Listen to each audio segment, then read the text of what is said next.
There's also another interesting article, and this is about the Chevy Volt, and I'll put it on the board. Buzz continues for Chevy Volt as it takes Car of the Year honor. Okay, and this comes from the January 11th Des Moines Register.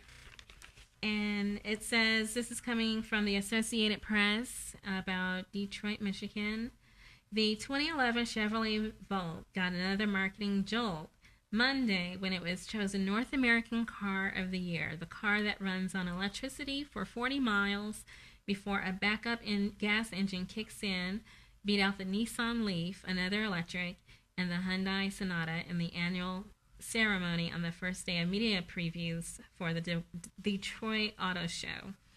Monday's award was the latest in a string of accolades for the Volt, which went on sale in limited markets in December and cost $40,280. It was named the Green Car of the Year at the Los Angeles Auto Show in November, and Motor Trend and Automobile Magazine named the Volt the 2011 car, and that continues inside, of the year in the same month. The Volts are being assembled in Detroit.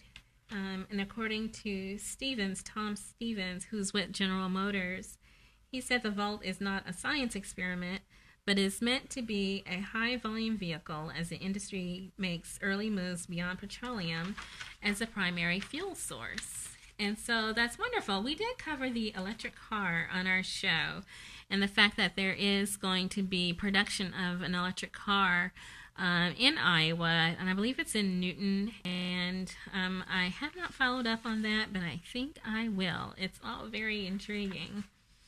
Okay, and so let's see. DuPont Acquires Additives Producer. That's also in the same issue of Des Moines Register, the January 11th, and I'll put that on the board, the title. Let's see right there.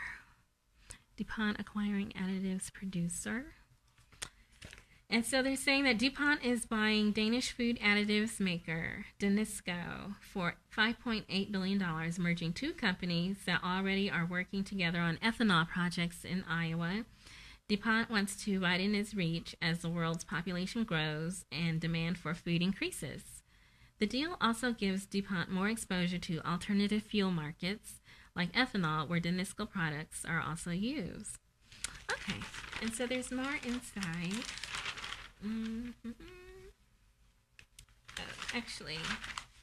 Actually, there's a follow-up from the Thursday paper, which is January 13th. Put that on the board right there. Okay, Iowa gets DuPont ethanol plant.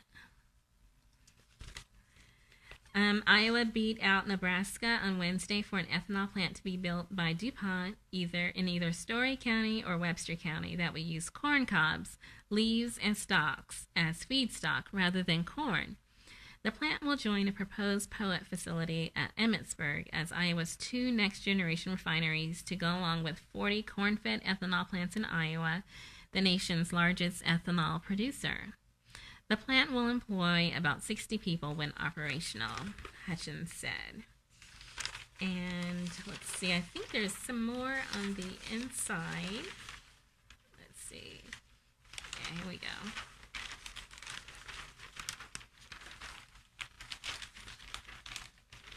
Okay. The Poet and DuPont plants are considered Iowa's bid to remain in the ethanol game when the biofuel moves beyond its first-generation stage of corn-fed production. The federal government has decreed that half of the 36 billion gallons of biofuels to be produced by the next decade come from cellulosic sources, which includes not only corn residue, but also grasses such as switchgrass and miscanthus. Iowa is an obvious center for corn-fed ethanol and now produces up to one-third of the nation's supply. But southern states such as Tennessee and Georgia are considered more natural locales for grass cellulosic ethanol if and when that technology becomes available. So it's Iowa attempting to stay abreast of federal regulations and also attempting to keep itself relevant in the market. corn-fed ethanol is pretty controversial. A lot of industries, such as oil and hog industry producers, and then grocers, and then environmentalists, have criticized production and what it does to the environment, and then what it does to food prices. And so the renewable fuels associations, and then those that focus on bioethanol and biodiesel, are attempting to allay those concerns. Okay. Governor-elect Terry Branstad has backed away from an original vow to kill the $25 million annual fund, and this is regarding the Power Fund. However, he has specified that the Office of Energy Independence will be folded into his proposed new Partnership for Economic Progress, which would succeed the Iowa Department of Economic Development if enacted by the legislature. And this has been a long-running kind of issue for this show, and then also for a lot of Iowa papers that cover issues like these. What's the future of the Iowa Power Fund?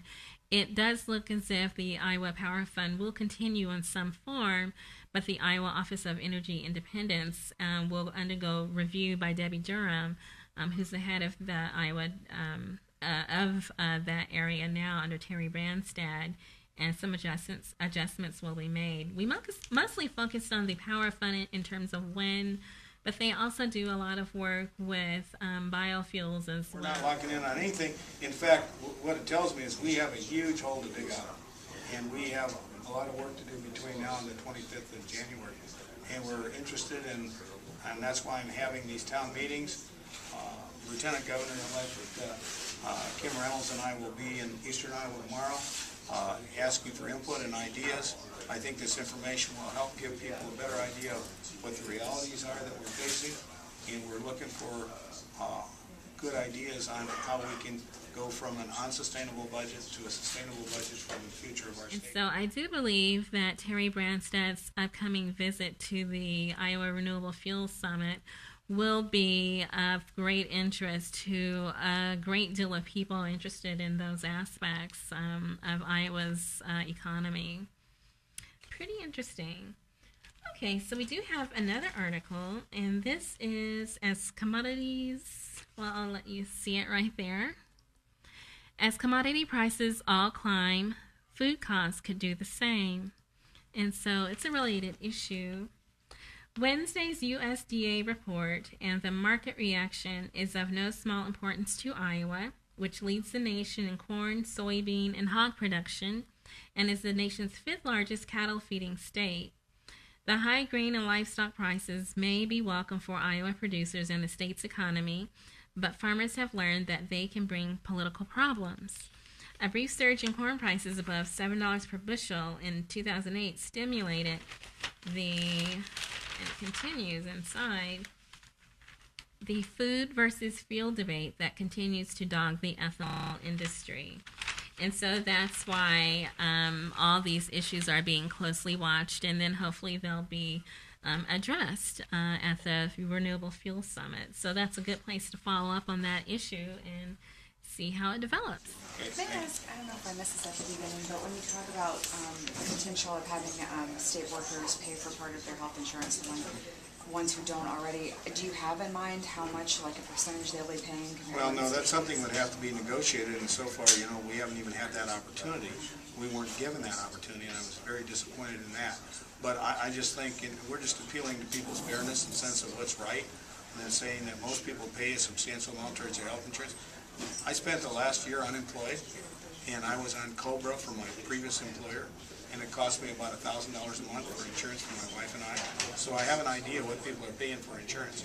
It is significant. And a lot of people that are employed, the employer is paying a share of it. But when the employer is paying everything and you pay nothing, this is a challenge. There's also a challenge in the Medicaid program, and I've heard concerns about the impact and maybe overuse of emergency rooms and things like this by people on Medicaid because they're paying nothing towards the cost of it. So I think we need to, obviously we have to look at what we're permitted to do under the Medicaid rules and all those kinds of things, but we also need to be realistic and fair and make sure that what we're doing is sustainable for the long term. Great, thanks guys. Thank you. Thank you.